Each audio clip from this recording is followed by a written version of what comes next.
kusoo dhawaada saaxiibayaal maanta cashirkeena waxayuu diiradda inoo saaran yahay jealous lady gabar maseer badan. waxaa ku sheekeysan doona laba gabadhood oo saaxiibo ah oo lagu magacaabo Samira iyo Sucaad. waxaa hadalka bilaabi doonta Samira oo ay ku bilaabi doonto sister Abayo. You are delightful today. maanta aad baad u faraxsan tahay. sidaa darteeda what is new from you? maxaa ka cusub?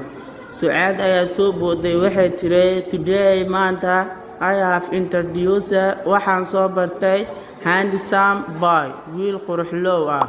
Samira soo booday waxay tiri may you point me ma ii tilmaami kartaa the structure qaab dhismeedka of the boy wiilka who kaasoo satisfied you ku qanciyay adiga.